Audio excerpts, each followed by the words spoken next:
restore,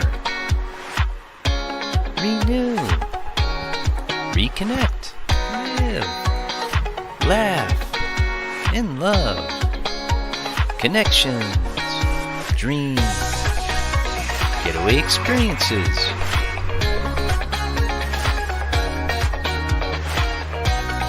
Brave Heart Workshops, unique getaways live with Jill Reynolds.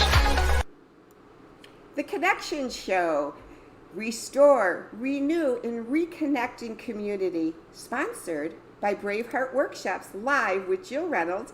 And today, joining me is my friend Victoria Robinson from Nashville, Tennessee. Welcome, Victoria.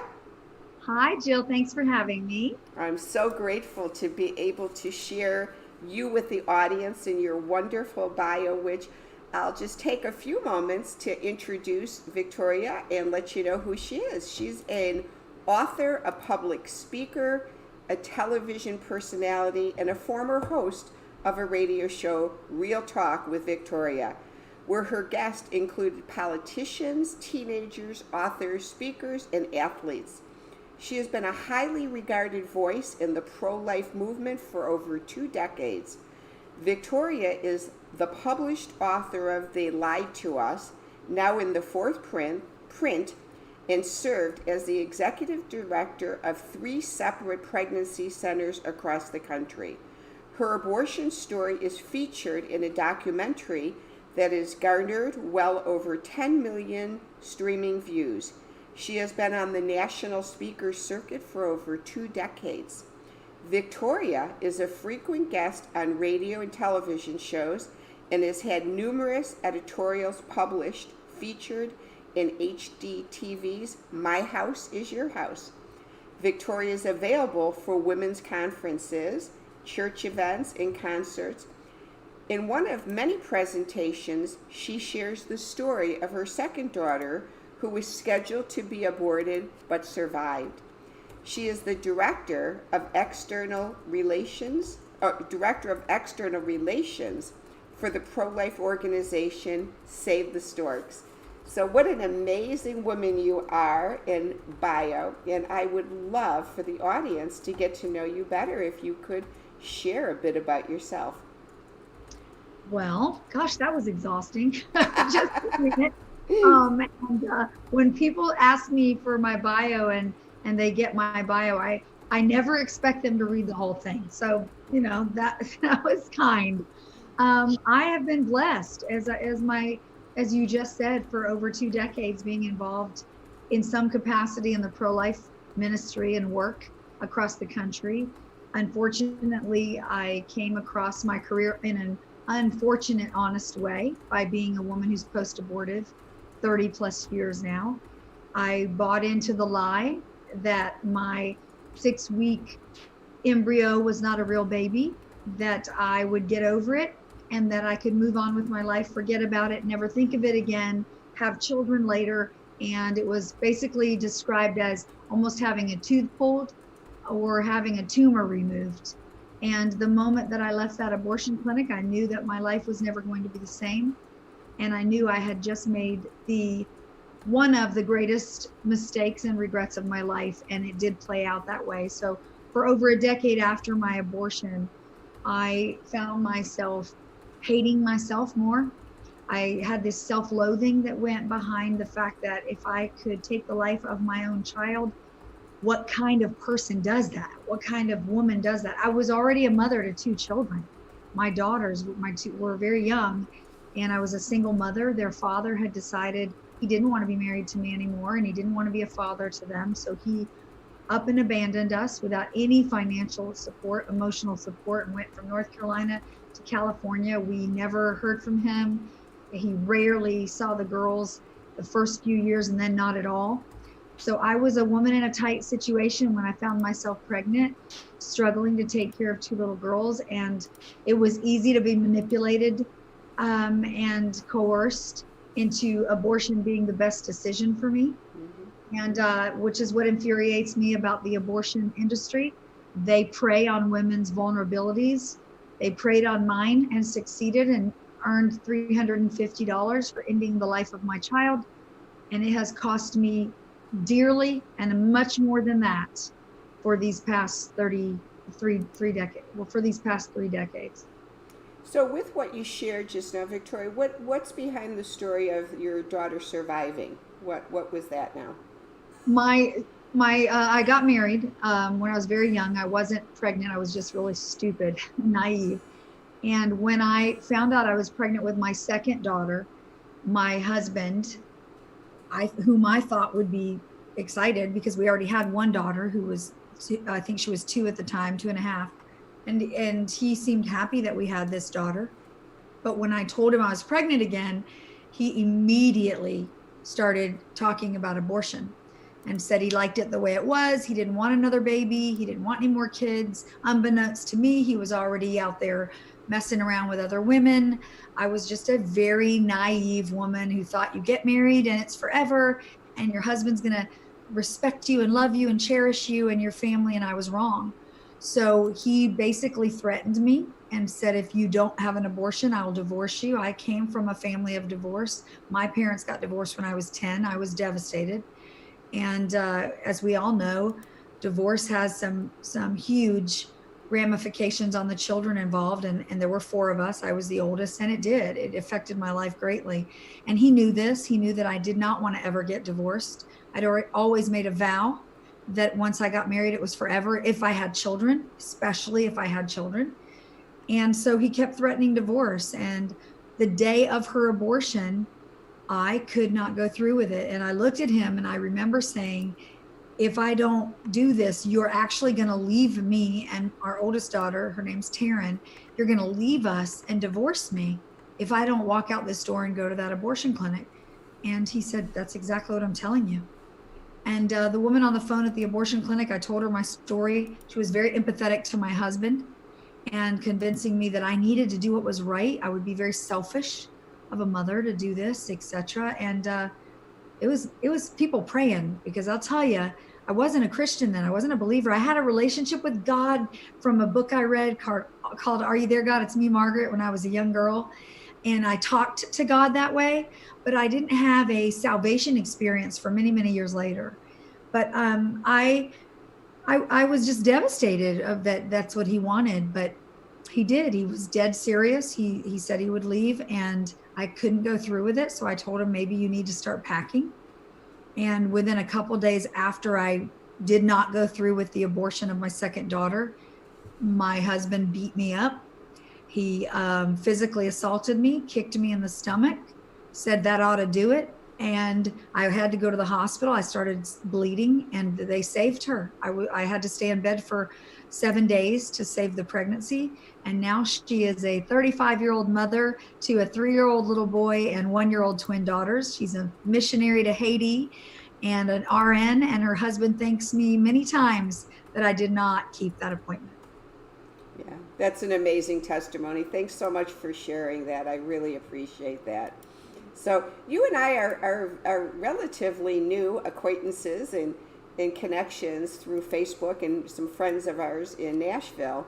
And so I've heard of you, and so it was amazing to be able to speak with you last week and then invite you onto the show. And if you could share a little bit, I love what you just shared, so thank you so much. And I too, for the audience, you and I both spoke about my abortions in the past, and I'll just share one thing that I recall is I had my abortions in my 20s also before I became a Christian. And, again, the same as you, just it was like going to go have a pap smear is how they make it seem and appear. And then I got pregnant the 3rd time, right at the time I became a Christian. And God intervened in that pregnancy. I was ready. I was 3 days away from having an abortion, and I've shared the story with you how the Holy Spirit just kind of convicted me that it didn't matter what other people thought, that it was more important for me and my own self to go through that pregnancy. And so what I ended up doing is, I was 28 years old when I made that decision not to abort. I was a single, never married mom. I had just gotten off of cocaine drug addiction. which I had been an addict for 10 years. And I was working in sales. And so here I was in this pregnancy.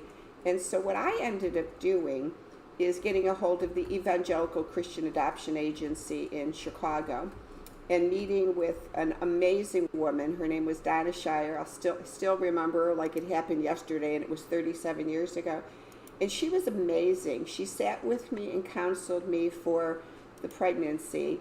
And at the very end, I'd say about halfway through our counseling session, she said, Jill, I'm feeling completely convicted that whatever choice you make, being it parenting or placing your child for adoption, that either one will be amazing for your child, because she said, I'm feeling like you've gone through the steps, you know what it will be like both ways.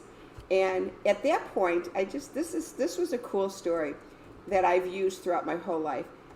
And I said to her, I go, but I don't know what decision I should make. Like, is there anything scripturally that shares, and she says, well, Moses was adopted, so there's no reason that adoption isn't good, placing the baby.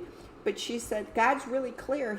He only says not to abort, but he doesn't say that it's not okay to be a single mom, because there were single moms in the Bible, and it's okay to place the baby for adoption. And so I was caught in that space where, which do I do? So what she shared with me, she said, use the green and red light theory. And I says, well, what's that? And she says, the enemy loves us to be in a state of indecisiveness. He does not want us to make a decision. So she said, to push forward through indecisiveness, it's imperative you make a decision. So which are you leaning more towards? And I says, I think I'm leaning towards parenting. So I think I was about 4 months pregnant at that time. She goes, well, go out and tell everyone that you've made a decision to parent. And then she said, and then listen and feel inside if you're feeling anxiety, stress, depressed about it, or if you're feeling serene and peaceful. So I just started doing that. And as I did, I started to experience joy and excitement and peace. And so at that moment, I knew my decision was to parent. But she said if it had been anxiety, that I could have changed my mind. She goes, you can change your mind at any time. So she says, if you're not feeling peaceful, you could decide then to tell people you've decided to place. So she was amazing. And, she even came to the hospital when I delivered my son and brought a little outfit. And so what I loved about her is I felt this total peace in me that being an adoption agency, she wasn't about trying to take my baby. Mm-hmm. She was about really caring about me and the baby and what would be best for us. And so, so that happened to me. And then a girl I knew in Chicago who was a therapist, she also was a teacher at a high school. And so she had asked me to come and speak on the topic of celibacy, abortion, adoption, and parenting. And so I spoke to these high school girls in their home ec class, and it completely blew my mind. At the end, she had them write down their evaluation. And in a synopsis, what the evaluation came back with 20 high school girls were, I wish more adults would tell us this, because we are never taught this or told this. And she said, I'm so grateful that you shared there's 3 options. There's not just one. And that there's ways that you can work through this. So that's kind of like you're saying, it's hard out there when women and men are just thrown this one option. You just, right. You got to go do this because you can't do this. It's interesting you say that, Jill, because I have a lot of conversations with people who are pro-choice, mm-hmm. and they will tell me when I say to them, I'm probably more pro-choice than you are, they find that statement to be baffling. Mm-hmm. And they want me to, of course, explain how I can say I'm more pro-choice, being that my life's work is the pro-life movement. And when I explain to them that the pro-choice person's number one option and the one that they will always give is abortion. Mm-hmm. And I want to make sure women know all of their options. They're educated on everything so that they can make a knowledgeable, educated decision. I tend to believe women are pretty intelligent and that we are not so ignorant that we can't make a decision based on all the facts. So give me all the facts and trust me with the information and let me make the choice myself rather than tell me what you think is best for me because of the bottom line or because of your fear of someone taking your choice away. Yeah, and I'm glad you said that, because like when you were saying your ex-husband was pushing you into this choice, I wanted to go into one topic on that with men, because That's funny. That's funny you said ex-husband. I never said that, but you are correct. He did divorce me when I did not choose abortion. Yeah. Our marriage did end when that second daughter was 8 months old. He left. Yeah. I assumed when he beat you up that you weren't going to stay in that relationship. Yeah, I was pretty much killed it for me. But you know what? I came out the bigger winner because she's incredible. And he's still to this day, from what I understand, not a real good person. So 35 years hasn't changed him. And she is a spectacular human being. So I definitely came out on top. Well, and I want to transition into that for one thing, because it happened to me. So if it didn't happen to me, I probably wouldn't transition. So the 2 times I did get pregnant myself, and again, I was a cocaine addict, alcoholic, an addict. And so the man I got pregnant with the 2 times was the same man who I had dated for like 9 years. Totally madly in love with him, and got pregnant 2 times. I ended up going off of birth control for some reason for a short period of time, and both times got pregnant right away and had abortions. And what I remember is, even though I loved this man, I never ever went to him personally and said to him, I'm going to have an abortion. I just went to him and said, I'm pregnant, I'm having an abortion. And so what I learned years later, probably after I had my son and parented, and became a Christian, I learned the one thing I had done wrong, and I want to share this for the listeners.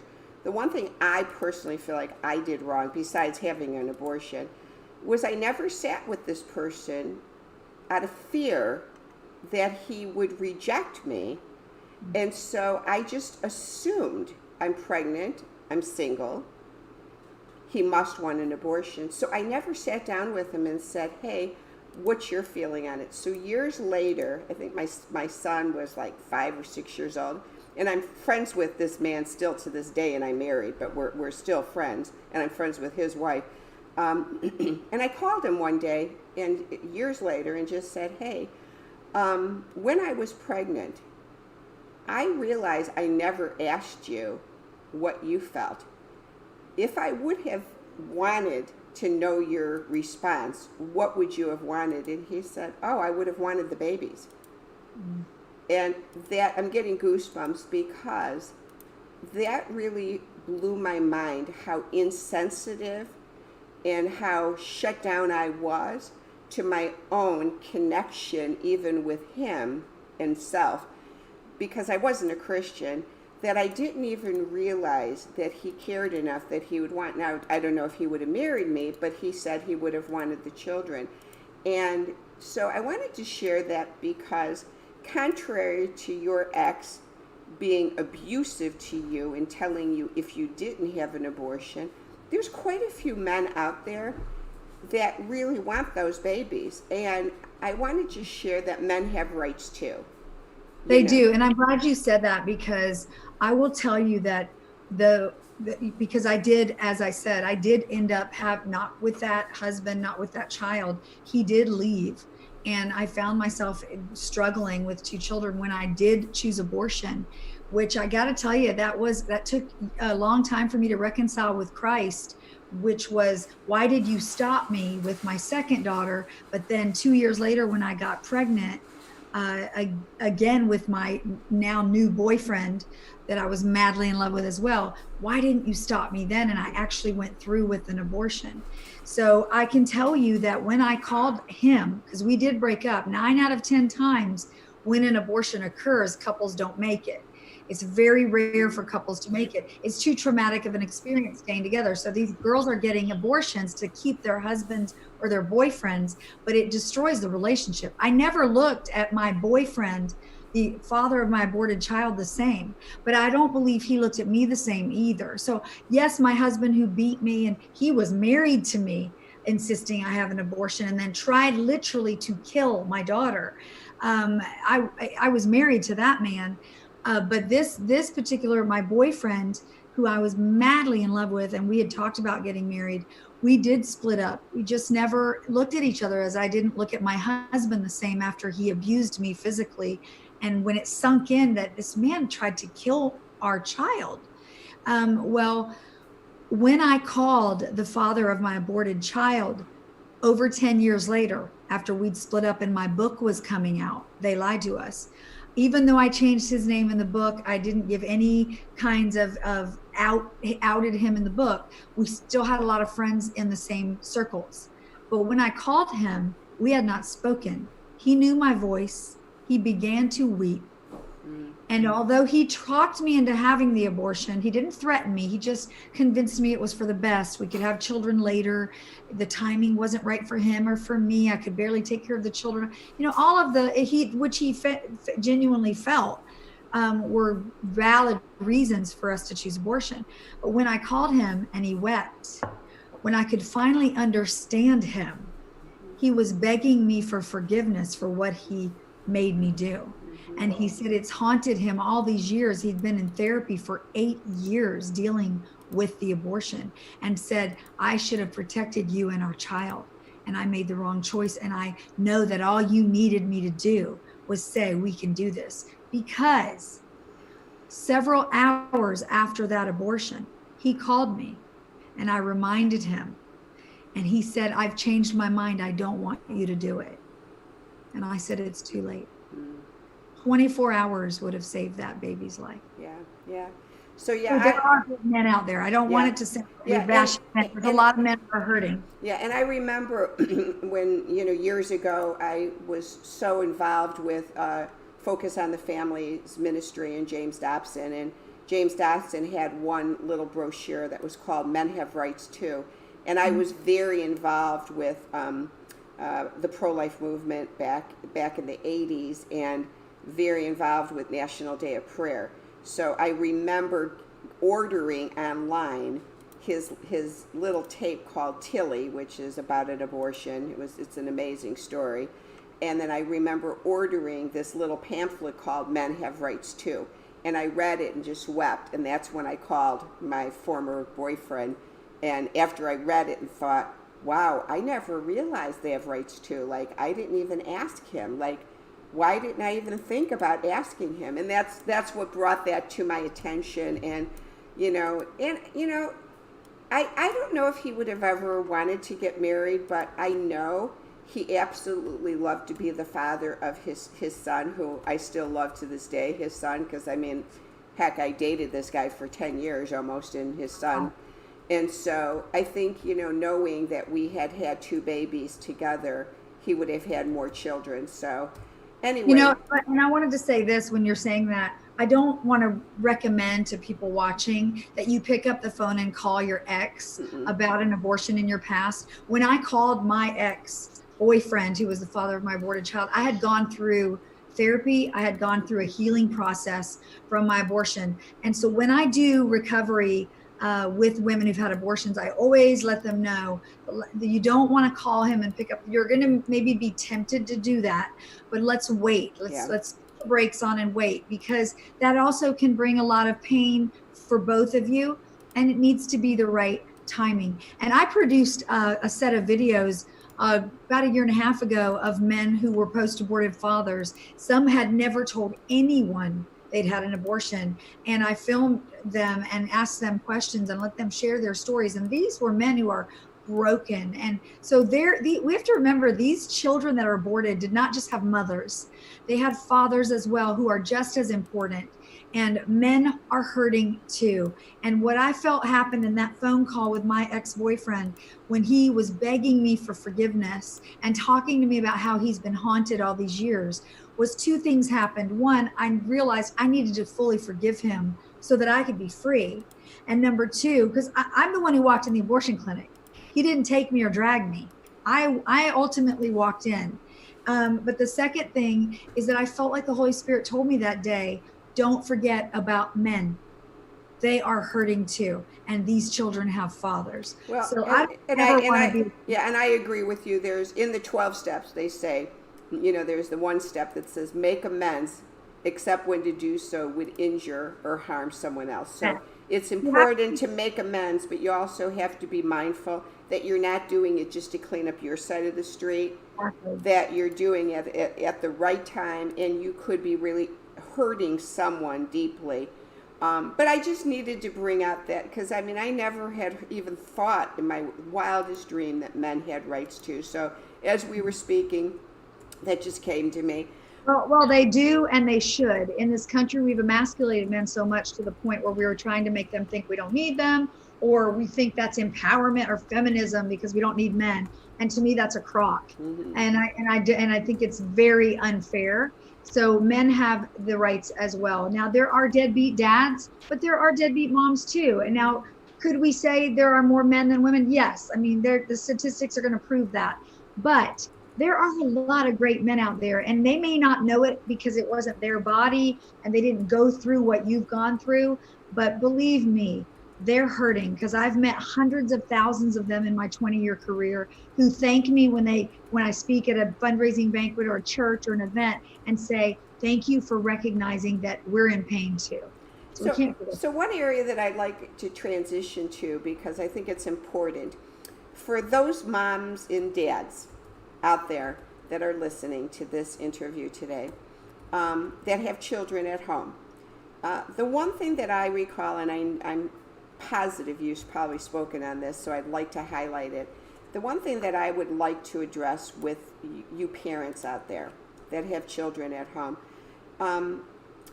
I have learned over the years how imperative it is, as couples and or just if you're a single parent with a friend or a therapist, to practice how you would respond if you found out your child was a drug addict. How would you respond if your child came home and they were pregnant? Would the first response out of your mouth be anger, shaming, critical, and condemning, or would it be grace-filled and loving? So, with parents out there that find themselves in the situation where their daughters and sons come home and say, I'm pregnant, or I just got my girlfriend pregnant. How would you respond to parents practicing the responses and then taking the time to figure out the solutions to these kind of circumstances? So instead of them having a knee-jerk reaction, they blast their kids and then pull them by the arms and drag them to an abortion clinic. Well, I would say this. The first thing you need to do is take a deep breath. It is not the end of the world. A pregnancy is not terminal. And yes, it may put a damper on the plans that you had for your child. But the bottom line is, right now is the time to show that all those years of telling your children you'll love them no matter what, of saying I'm going to be here for you no matter what, you're going to be able to put them to practice right in that moment. Because what happens in that moment is going to determine so many things. How that child feels about themselves. The guilt and shame is, if you're a Christian, for one thing, come on. Putting guilt on and shame on your child is hypocritical. Let's just be honest, because not one of us has not done something we're shameful or feel guilty about. But you're absolutely right, Jill. In that moment, you have a responsibility as a parent of this child to not react, but to respond. And it isn't a bad idea to practice with your spouse or with yourself in the mirror and take those deep breaths. But if you need to take a time out, take it before you say something you'll regret. And your child, look at them and say, I love you, but I need a minute. Please don't take that in the wrong way, but I need a minute. And walk out, walk away, go for a drive, get your thoughts together, pray, call someone that you trust, that you can talk this through so that they can talk you off the cliff, because that's everything. In that moment is everything. And it will determine, maybe not whether they choose abortion or not, but it will determine how you look at them, how you feel about them, and all the things you've ever told them all their life, if that's really true. Because people have asked me that question many times. I have 4 daughters. What would you do if one of them came home and said, I'm pregnant, or I was raped and I'm pregnant? First thing I do is hold them. And whatever the case is, I'd hold them and I'd say, well, you know what? We're going to get through this together. We've got to let our kids know you're not in this alone, and you're not out there alone. I know parents who have driven their kids to abortion clinics, pastors who have taken their daughters to other states across state lines so that no one in their congregation finds out, who now live with guilt and regret and remorse. They can't go back, and it has damaged the relationship with their children.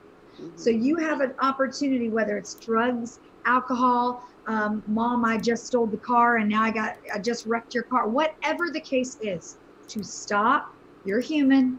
Take a deep breath and guard whatever you say next. Yeah. Well, I'm glad you said that. And then also with that, I think parents, it's so imperative, and I say this only because, A, I've had abortions, B, I'm a recovered alcoholic, drug addict, and C, I'm a recovered person with an eating disorder.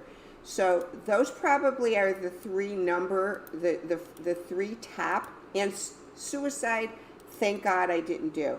But those first 3 I mentioned are the 3 probably top things that parents at some point may have to go through with a child, either a pregnancy, drug addiction, alcohol addiction, and or eating disorders, and hopefully not suicide ideation and cutting and harming, self-harm. And so I think it's so imperative in today's world for parents to take the time to research those topics, research them. We have an internet, and find out answers, get resources, and pray diligently that none of those occur in your family. But myself, because I've done all 3 of those things, and I want to say that I believe that my abortions attributed a lot to my alcoholism, my drug addiction. I know unequivocally my date rape at 14 led extraordinarily to my eating disorders. I posted for the first time in my life on my Facebook pages and on my website my story of my date rape. I finally had the courage to do that yesterday, and it was really hard to do, but I did it. And I did it mainly because I'm not going to be silent anymore. It's like, I don't need the silence anymore. And, I'm not a big Me Tooer. I put the word Me Too just because it's a cliche, but it's more the healing process. And so I think it's imperative for parents to be proactive when these things do occur. I myself have taken many phone calls from parents of children who were anorexic and bulimics, and trying to figure out, where do I put my children into treatment? What should I do next? And spend countless hours on the phone with parents not having any answers. And there's so many resources out there. So there are so many. And one of the great resources is your local pregnancy resource center. To help you with any of those things, because they are working with a lot of organizations that are covering alcoholism, drug addiction, etc. So that's one of the first things I would do, is pick up the phone. But as I said, you've got to be parents who look at your child and not think, oh my gosh, their life is over and this is the worst thing that could happen to us. It isn't the worst thing. Mm-hmm. I've had so many young women that I've counseled who their parents have been adamant they get an abortion. They're going to throw them out, and they're telling me, I don't know what to do. Do you want an abortion? No, I don't, but I don't know where to turn. And we help them with resources. And it ends up before the pregnancy even ends, that the family has come back together, and the parents who are now grandparents are feeling horrible about the way they responded or the way they reacted to their children when they told them whatever it was. So I've told many girls, just hang in there. I've seen this happen before. But I also say to these young people, cut your mom and dad some slack. I mean, this is not what they were expecting. So you can't expect them to be like, oh, this is great news. Of course, it's not great news when their unwed daughter or son come to them and they're still in high school saying, I'm pregnant. What is it? Of course not. All of the dreams they had for you flash before their eyes, and it's changed. It's a new normal, so to speak. So I tell the young people, give your parents a break. Let them have a timeout for a minute. They're human. And so you just gotta work both sides. You gotta give grace to both sides. Yeah. Well, I'm giggling a bit because my father, who's now 94 years old, who's a diehard Catholic, when he found out I was pregnant with my son and I was 28 years old, he was like, I think you should have an abortion. And my dad is not the type of person ever to say that. And when I decided to go through the pregnancy, and for my father's sake, I decided to get my son baptized at the Catholic Church, just to out of tradition more so than anything. And so we're at my son's baptismal, and he's like, 7 months old, 6 months old. And up until that point, my father had yet to hold my son. Well, my girlfriend's husband was holding him, and he started to cry. And my dad was sitting close to him, and he goes, oh, here, let me give you your grandson. And he handed him my son. And that was the first time my father held my son. Well, the end of the story, the moral of the story is my dad's 94, and my son literally looked towards my dad as his father, because he never knew his dad. My son never did know his father. And to this day, at my son's wedding, he wanted my dad to speak and give the talk.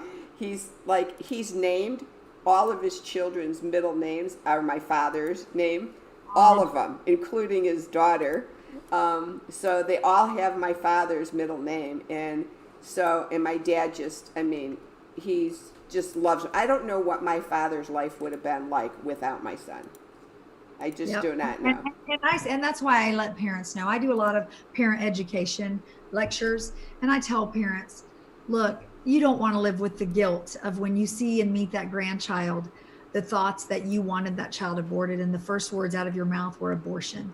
Because they do. I met those grandparents, and they have such guilt about the fact that they adore their grandchildren or grandchild, but yet they wanted their child to abort, and that they were the ones who entertained the word abortion. So I'm telling you, take a deep breath. Everybody just take a deep breath. The world's not going to end. There are a lot worse things than your kids having babies. I mean, yes, kids shouldn't be having kids. I don't, want to see that happening either. But there are a lot worse things. So children are such a blessing. And just keep it together. You'll get through this. Reach out and find somebody like me. We'll hold your hand while you do it. Yeah. So let's transition into, with the Connection Show, how has this pandemic, this social distancing, if any, affected you, and how are you connecting during this time? Well, I have a love-hate relationship with social media. And I'm on Facebook, Twitter, Instagram, and I really do. I have a healthy following. It's not huge, but it's not small. It's not the average. And I enjoy connecting with people that way, especially with the work that I do. And I love hearing both sides. And one of the things that I've always tried to do is make sure I stay as neutral as possible without compromising my beliefs or what I stand for. And people appreciate that. And I appreciate that they do. So I would say social media has been a great way to connect. These Zoom things, we're doing them every day with work. We do use it for prayer time and to keep connected with each other at work, with Save the Storks. And then, FaceTiming. Who knew FaceTiming could be so critical during a time like this? Yeah. But when I wasn't able to see my grandchildren or my daughters, we could at least FaceTime, and they were 10 minutes up the road, but that was the best we could do. But it was live and it was then, and I could watch my granddaughter doing new flips for gymnastics or whatever it was. So that's been a great way to connect. So for that, I'm grateful to technology, even though I also have a love-hate relationship with my cell phone as well. But that texting, I mean, all of those normal things that everyone's using have been great ways to connect. And it just blows my mind away how our children, I should say our grandchildren, because I'm going to say how technologically savvy they are. I did finally go to visit my son. He only lives 3 hours away, and saw the grandkids a couple of weeks ago. And my oldest granddaughter of his children, she's 7, and she's this whiz. At 2 years old, she started memorizing everything. She's like a genius. So she's in her bedroom with her little iPad on Zoom call with her teacher and several of the students, and they're practicing on Zoom Messenger, Kids Messenger. They're practicing for a play. And a play. They were doing a live play, and they all had to do their parts and sing songs. So she's got a really good voice for being only 7, and she always gets asked. She goes to a Christian school to sing these wonderful songs. So she's up there singing her song, and so I walk in and she goes, "Grandma, don't disturb me. I'm practicing for my play, and I have to get this right."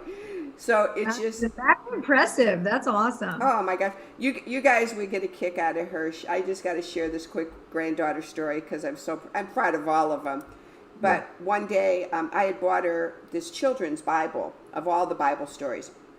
So one day I said to her, it'd be good if you start, why don't you, because you like memorization, start memorizing the Bible. And she goes, "Grandma, I already know the whole Bible." And I'm like, "You do?" And I was like, okay. So about a month later, my son's reading her the story of Samson. And right in the middle of him reading it to her, she's saying it faster than him, and she wasn't looking at the book. And he's like, what's going on? Do you know the story? She goes, "Yes, I told Grandma I've memorized all of these Bible stories."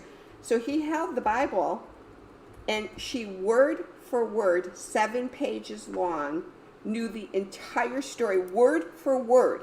I mean, the Philistines, Delilah, she knew the whole she knew the whole story. She wasn't exaggerating when she said she knew it. So when she came to Branson, I took her to the play to see Samson. And right before we left to go to the play, she goes, "Grandma, how long is the play?" And I said, "It's 2.5 hours. And she goes, 2.5 hours? I can do it in 7 minutes. So anyway, social media has been phenomenal, where you can just, to me, it's amazing, because those are the moments when I can't be with her, that my son can record it, and I can feel like I'm there. So, yeah, exactly. Yeah, absolutely. So with 2020 being halfway over, we're at the halfway mark. I can't even believe we're at the halfway mark. Many of our goals and our dreams have shifted. So what are your remaining dreams and goals for the remainder of the year, Victoria? Well, I'm a pretty ambitious person, and I don't think just because they started in January, they have to end because of this pandemic. So I would say they're the same, which are just to continue growing as a woman, as a Christian, as a woman in a very sensitive industry. This is an election year, of course, so it's going to be a little different this year. My goal is to educate as many people as I can in a loving way, with compassion and love, and not judgment and condemnation. So, and to just hear God. I want to make sure that I'm going in the right direction, because we can all have our plans, but He can change them. And I want to be flexible for Him to be able to do that. I would say goals that my friends have for me would be that I finally meet Mr. Right. you and your good friend Tammy. Yes, exactly. So I mean, that would be one of theirs. And it's not like it's not one of mine, but it's not one that I'm out there searching for or doing. But honestly, my friends would say, because every year, "This is the year, Vic. This is the year. We know, because we're tired of you coming on all these trips alone." So, but I just I want to be in God's will, honestly. And I know the desires of my heart. he will give those to me. So to me, the reason he births things in our heart is because it's what we want to do. And so that's exciting for me. And I don't know. So all of you Christian single men out there, know that this is an amazing woman and a catch for you. Well, I appreciate that. But I'll tell you what, one of my girlfriends said to me very recently, Vic, you're too picky. And I said, you're darn right I am. I said, I'm a great catch and I'm not settling for anything less than God's best for me. And I'd rather be single than wish I was. So if that makes me picky, I mean, I'm not looking for perfect, just perfect for me. Well, that's a funny story because I've now been married 20 years and I did not get married until I was 45 years old, believe it or not. Oh, wow. And I had gone through that period as a Christian, as a single Christian, of like kept praying for the right man, praying, and it didn't happen. And I finally just said, I think the Lord wants me to remain single. And as soon as I kind of surrendered that, I think he went, then what do? I go to a codependency intensive retreat, and I walk in the door and I see this tall, handsome man with big blue eyes, and I said, now, Lord, that would be someone who I'd like to meet. Needless to say.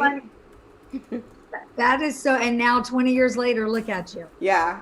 So that's funny because I have, I've been single for many years, and I really have convinced myself as well that, Lord, I'm okay staying alone. I mean, I'm really content. I have a blessed life. I have a great career. I have a wonderful family, and I really am blessed to have the life I have. If anything, if I've got to complain about just because I go to movies alone or to dinners alone or on vacation alone, there's a lot worse things.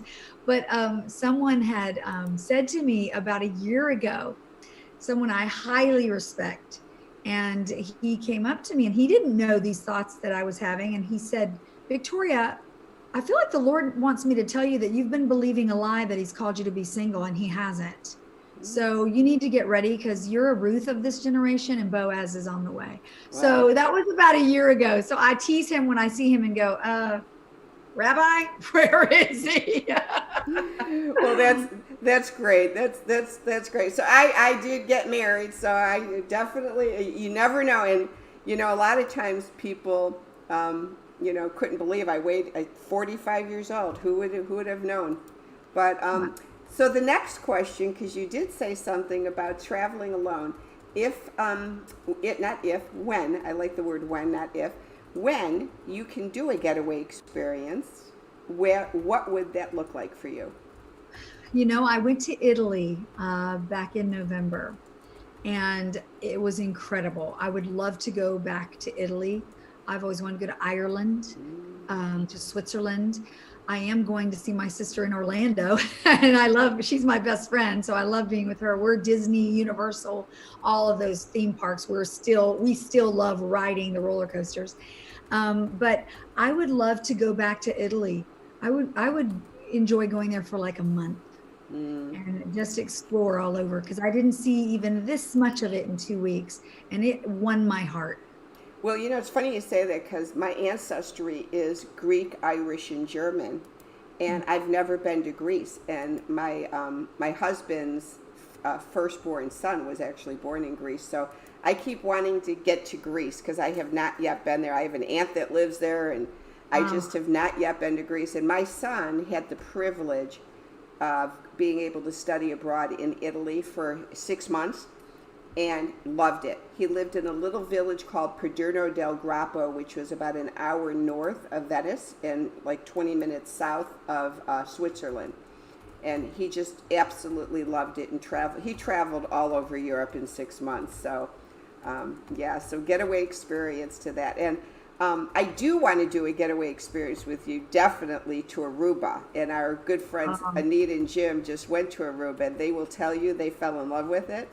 And I definitely want to do a getaway with a bunch of us to Aruba. So that would be awesome. I'm in. You let me know when. I've got, if you can do it, and if everything opens up, I have it scheduled actually for October 5th through the 11th. So you can put it on your calendar. Wow. And I've got a villa, and just so everyone knows, it's this man I met, a lovely man from Canada. built 3 villas side by side. Each villa has 6 bedrooms, 6 bathrooms, a kitchen, a dining room, a living room, an amazing patio. They each have their own private swimming pool, and they sit on, just like this in the picture, they sit on their own cove beach, the 3 villas. So when you sit outside, you see absolutely nothing but the sea, and occasionally you'll see a Coast Guard boat go past. My husband and I went there in November by ourselves, and during the day, we spent the whole day at the property, and then sometimes we went over to Baby's Beach and went snorkeling, and then at evening we went out, and the man who built the property has a man who is his operation manager who's an Arubian, and he took my husband and I to the whole island one day and showed us the whole island, and then he gave us the best restaurants to eat at. Some of them were restaurants that most of the tourists don't go to. So I have it all scooped out, and I've got the villa set up, and so we have one villa for sure with 6 bedrooms. In each bedroom has 2 queen beds that can be separate or pushed together for a king. And if we get all those bedrooms filled, then we can rent the second one. And if we get that filled, we can do 18 bedrooms. Awesome. So I'm thinking we should do a big, getaway, get the girls. If they have husbands or whatever, they can come with. But I'm just thinking a real good connection getaway to Aruba.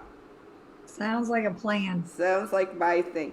And I'm not blushing. I started back on my water aerobics, and believe it or not, this is 2 days of being in the sun, and I just totally sunburned. Good for you. Totally sunburned. So I started my water, and I am a water aerobics instructor, so if anyone wants to go to Aruba, by the way, audience, you're welcome to come too, so you can join in. I am a water aerobics teacher, so if we go, we're doing water aerobics in the morning together. So if somebody told you in closing, before we end, if someone said to you, you had to get rid of all your apps on your phone, but you could keep 2, what's your must-haves? Wow. Well, one would be some game that's free on my phone that my grandson, he's 3. It's some little kitty toddler game. That can't get off my phone because every time I see him, Mimi, can I use your phone? And he's got to play his little game. Okay. So that one would have to stay. I used to have the Bible app, but I don't have it. I just when I need to find a scripture, I go to Google and look it up if I want to find one, or I go to my Bible. So I don't have the Bible app. So maybe a Google app you have to keep. Yeah, there you go. Probably the Google app and Stories little toddler game. There you go. And what's one fun fact about you, Victoria? I'm a karaoke queen. I love to do karaoke, and I love to rewrite songs. I have always sang little jingles to my daughters and made them up as I go in the tune of other popular 70s songs, because 70s is my favorite music. So then during the COVID, if you go follow me on Facebook, Victoria Robinson, and go to my videos, I did several videos where I rewrote some of the popular songs about COVID and coronavirus. One of them, I think, has between Instagram and Facebook, 45,000 views. So wow. I did that with my granddaughter to the Grease song, one of the Grease songs. So Summer Lovin', we called it Corona Nights. So there you go. That's amazing. Well, I'm definitely, when we do our getaway experience, we're going to do a karaoke, because it's something I've always wanted to do and I've never done. And since you love to create songs for your little grandkids, in closing, I just want to share the one that I wrote. Awesome. It's a short one. So being a single, never married mom, raising my son by myself, we lived in a small little apartment when he was born. And it was just on the 2nd floor, and it overlooked a tree. So I would sit out on the porch with my son, and I would whistle to the birds, and they'd start chirping. So his first word out of his mouth was not mommy, because it was just me and him. It was birdie. So I wrote this song, and it was, I can't sing, but it was, I love you more than all the birdies in the sky, and all the fishies in the sea, and all the clouds that pass us by. Can you imagine how much that must be?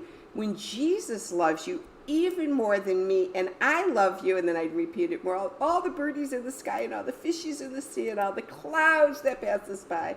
And then I'd go over and over. Can you imagine how much that must be when Jesus loves you even more than me? That's awesome. So that's my closing song for the audience. And so what I'd love to do now is just put on this screen Victoria's bio of what she just shared. And on it, you'll see her Facebook page, her Twitter, and her Instagram account so that you can connect with Victoria. She is available to be booked as a speaker.